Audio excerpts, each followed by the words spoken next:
Thank you very much, Fáilte Galéir Arash. I have to say, some breaking news. The OPW have just told me that there has never been as many creamy croissants consumed by a single group in the history of Kilkenny Castle, so well done. Your cholesterol won't thank you, but it's a new benchmark and one to hold yourselves to later on in the day. Right, we are moving on with our next presentation. We start in Donegal and we're moving now through Dublin, Clare and on to Cork County Council with a really clever initiative that linked into Crinú na nÓg. Would you please welcome Emer O'Brien, ladies and gentlemen. Good morning, everyone. Delighted to be here representing Cork County Council. My name is Emer O'Brien. I'm the County Librarian responsible for Library Service, the Arts Service and the Creative Ireland Coordinator for Cork County. So I'm talking today about our initiative, Make a Creative Wish. So just to kind of give some context to this programme in terms of the, I suppose, where it fits in nationally and locally for us as well. The Creative Ireland programme is a government initiative aimed at improving access to engagement with Ireland's culture and creativity. The programme's vision for 2023 and 2027 was to integrate creativity into daily life and to help individuals, communities and the nation reach their full creative potential and thus promoting well-being. In the Library and Arts Service in Cork County, this is something that we feel is very important for us when we're developing our services and our programmes, because we truly believe that creativity, particularly in a digital age, is so important for our young people to start developing that critical thinking, creative thinking, and being able to kind of, I suppose, find tools to help express themselves and to question the world around them. Under the Creative Ireland strategy, there's 5 key areas: creative youth, communities, industries, health and well-being, and climate action and sustainability. So this particular programme, My Creative Wish, actually falls into a lot of those areas, but obviously particularly creative youth.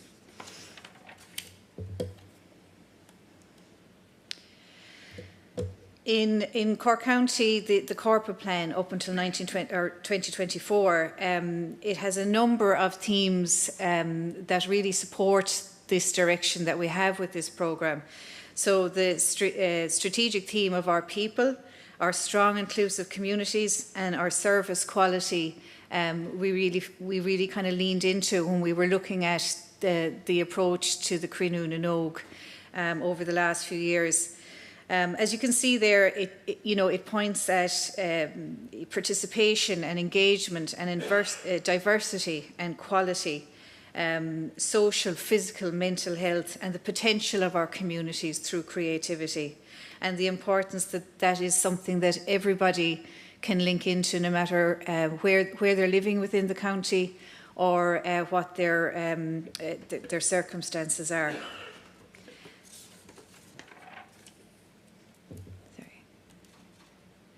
And then in the Cork County Development Plan, again, you can see that strategically there's a very strong emphasis on recreation and amenity and the importance of that within developing a quality of life for communities that we serve.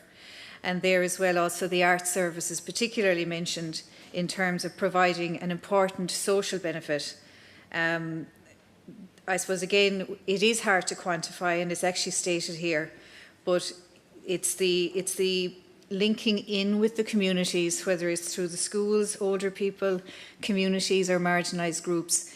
The Arts Service has a flexibility and a dynamic approach that can really link in with communities no matter what it is that they're trying to achieve. And I suppose finally, just in terms of context, is our own library development plan. So we work very closely with the Arts Office to deliver programming, and we kind of always look at our services together so that we can enhance both the library service and the arts service. So as you can see there, we've mentioned inclusion and outreach as something that's very important to us. So connecting with people where they are, and in this case, children in the school setting, and celebrating and nurturing diversity, languages, multiple cultures across the county. And we made a specific mention as well to children and young people. So we have a children and young people service department within our library service. And we helped the Arts Office, I suppose, to meet the kind of logistical needs of the Make-A-Wish campaign. So even though the Arts Service isn't measured in NOAC, at the moment the library service is. So just to give you a little bit of context there of kind of, I suppose, the impact that this particular initiative, my Creative Wish, had on our figures there in the library service in 2024. So there was the 18 events that had a presence in 15 of our 25 libraries, and there were over 1,377 participants. So just to go into a little bit of detail about what my Creative Wish exactly was. So up until this point, when we decided to go with the Creative Wish programme, we would have received our Crenona NOAC funding, and the very experienced arts team would have put together a programme, and then that would have been delivered and promoted out through the library service and the schools, and people would have attended.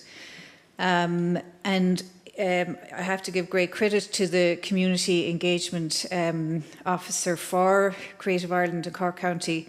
She really felt that the engagement, she wasn't happy with the level of engagement. Even though the feedback was positive, she felt that more could be done. So she came up basically with the idea that we really needed to engage much more directly with the children themselves.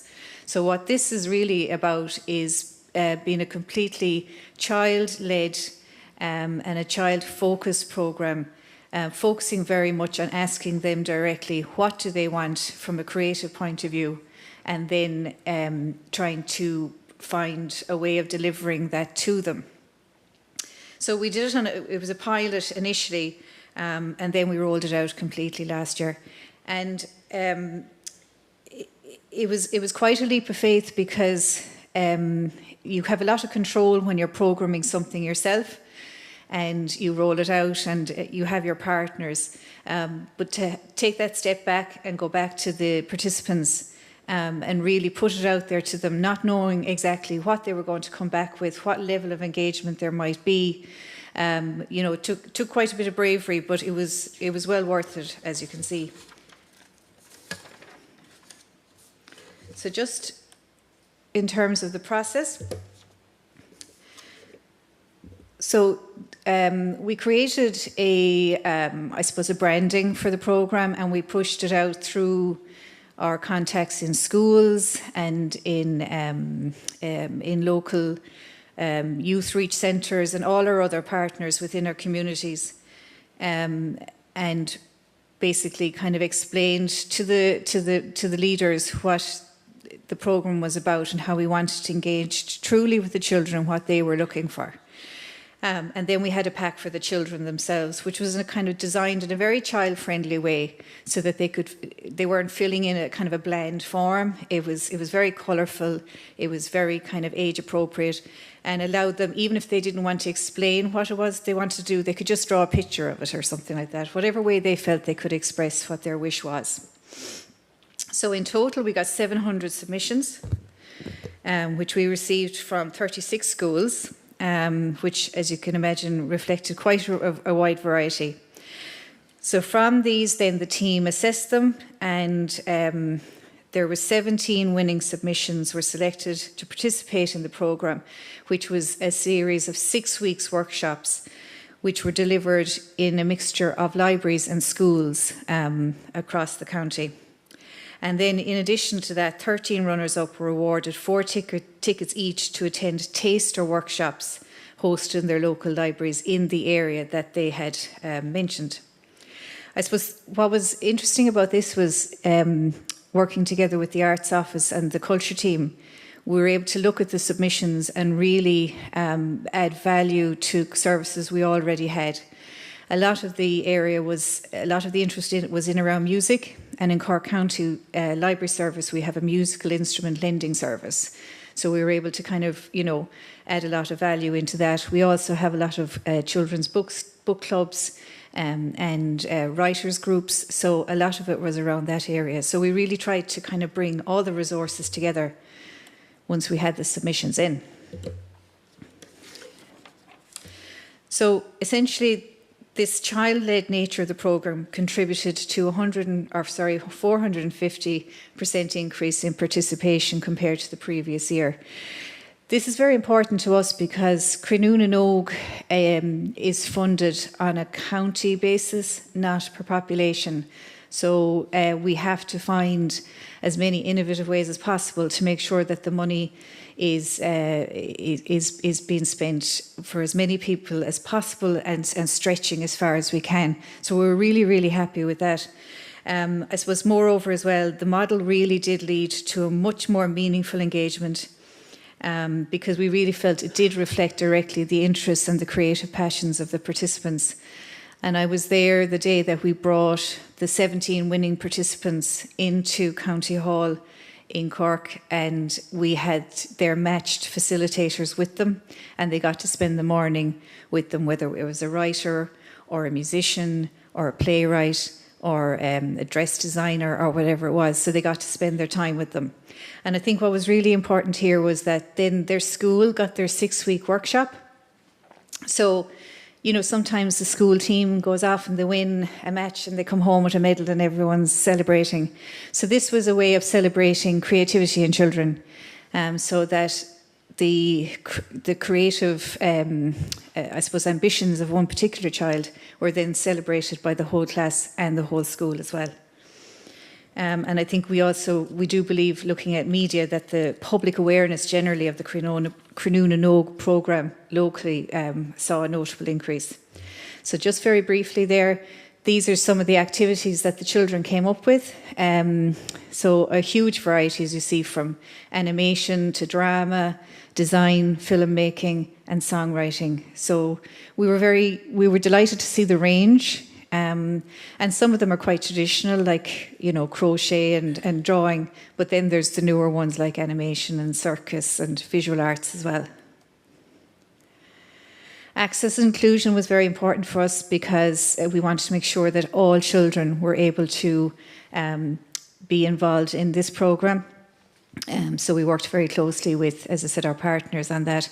And just to mention as well that out of this, we made a separate submission for extra funding just to run an accessible disco, because that was we got a lot of submissions from children with mobility and accessibility issues who weren't able to engage in a lot of activities. And one of the things they said was they just wanted to go to a disco.